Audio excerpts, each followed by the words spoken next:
December 2001. One of Hollywood's biggest stars walks into Saks Fifth Avenue in Beverly Hills and allegedly leaves with $5,500 in merchandise she didn't pay for. The story breaks overnight, the tabloids erupt, and within months, the same industry that handed her a Golden Globe and 2 separate Oscar nominations quietly closes its doors. She issues no statement. She moves to San Francisco. For years, her name becomes shorthand for self-destruction. But here is what those headlines never told you. Winona Ryder did not throw her career away. She retreated to protect what little of herself was left. And in 2026, she has come back, not just to acting, but to luxury fashion and Netflix's most watched franchise on the planet. Today, we are telling the real story. Welcome to Loyal Luxury. We are about to trace the complete through line, from a Beverly Hills courthouse in 2002 all the way to a Balenciaga ambassador announcement and a Wednesday Season 3 casting confirmation in the same week of February 2026. We will walk through the commune childhood that gave her permanent immunity to mainstream pressure, the Tim Burton collaborations that formed her creative identity. The Martin Scorsese film earned her a Golden Globe and an Oscar nomination in the same awards season. The arrest, the conviction, and the years she spent in deliberate retreat. And then the Netflix era, Stranger Things, Beetlejuice, and now Wednesday, that re-established her as one of the most valuable names in entertainment. If you want to understand how genuine iconicity survives the worst that the media can throw at it, you are in exactly the right place. No TV, no electricity, a commune in Northern California. That is where Winona Ryder's story actually begins. Born in Winona, Minnesota, yes, she is literally named after the town. She was raised by 2 authors who made one unconventional choice after another. Around age 7, the family moved to a rural commune called Rainbow Ranch. No grid, no mainstream media, just books, conversation, and community film screenings. Then at 10, a gut punch. The family relocates to Petaluma. She gets bullied so badly that she is pulled out of school entirely. Put on home study, her parents' response, acting classes. Multiple times a week at the American Conservatory Theater in San Francisco. She earned her spot with a monologue adapted from a J.D. Salinger novel at 12 years old, and she never looked back. Everything that makes Winona Ryder who she is, it all starts right here. 1986. A 15-year-old from a Northern California commune walks onto a film set for the very first time. The movie is called Lucas. Nobody pays attention. 2 years later, Tim Burton pays attention. Beetlejuice drops in, 1988, box office hit. Winona Ryder is suddenly a name. Then comes Heathers, darker, weirder, controversial. Studios were nervous. Some audiences were offended. It didn't matter. That film became a cultural landmark anyway. Then the 1990s hit like a freight train.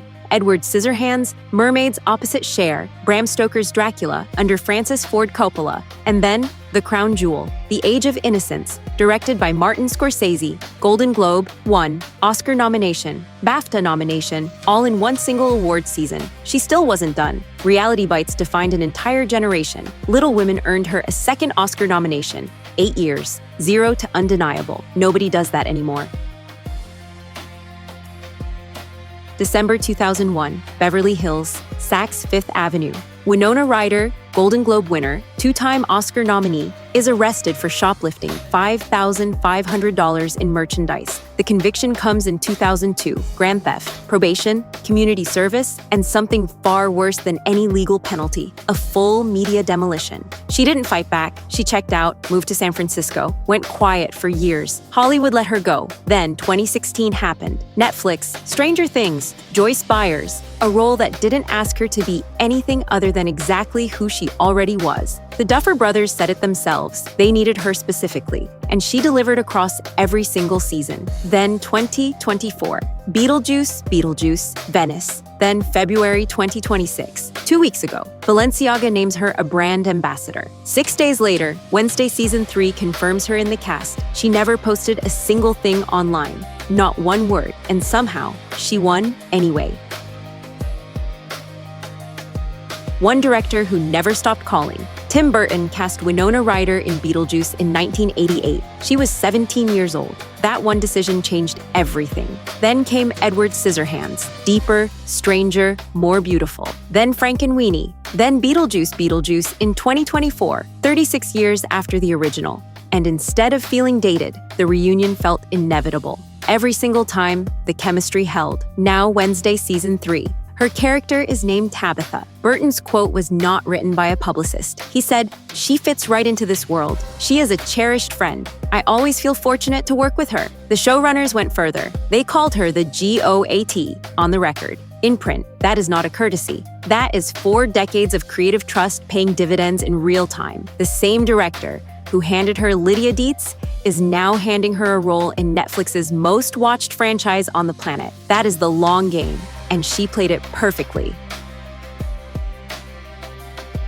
In 1994, she cut her own hair on a film set and accidentally defined a decade. Flannel shirts, no makeup, zero effort. Winona Ryder became the grunge icon she never even tried to be. Fast forward to February 2026. Balenciaga announces their very first brand ambassadors under new creative director Pierpaolo Piccioli. Winona Ryder is on that list. Piccioli's words, "I chose individuals, not characters. Faces marked by experience, vulnerability, and nuance. Real presence." He was describing her, completely. Photographed by David Sims, Summer 26 and Fall 26 collections. This is not nostalgia casting. 32 years from flannel to Balenciaga, same woman. Zero compromise. That is what authentic identity actually looks like. Stranger Things is over. Let that sink in. 9 seasons. Winona Ryder as Joyce Byers, the emotional backbone of one of the biggest shows in television history. Done. So, where does she go? Straight to the top. Wednesday Season 1 is the most watched English language series in Netflix history. 252 million views. Wednesday Season 2, 123.9 million views, more than Stranger Things Season 5 ever reached. Netflix's new flagship, and Winona just joined the cast. Wednesday Season 3, character Tabitha. Filming now near Dublin, alongside Eva Green and Catherine Zeta-Jones. She didn't downgrade when Stranger Things ended. She upgraded. That is not a career move. That is a dynasty.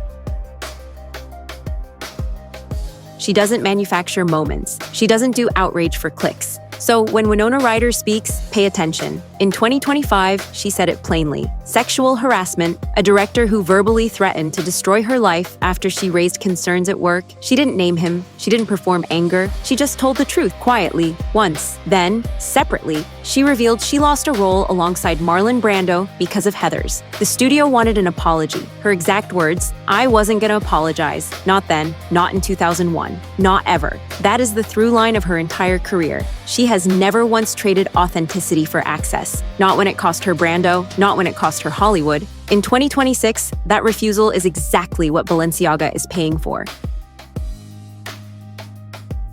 She has never posted a single thing online. Not one word, not one photo, not one story. And yet, search her name on TikTok right now. Thousands of posts, fan accounts with quasi-official names, clips with caption overlays that look like statements she never actually made. In 2024, she told Harper's Bazaar she is a self-described Luddite, blissful ignorance of social media, a deliberate choice. But here is the problem with blissful ignorance. When a TikTok falsely claimed she demanded fewer scenes with co-star Priya Ferguson, Winona couldn't respond. Priya had to do it herself. Please leave Winona alone. When viewers assumed a Stranger Things flashback used AI de-aging, the actual actress Birdie had to post, not AI Winona. The most misinformation-targeted celebrity on the internet is the one person who has never been on it. That is not irony. That is a warning.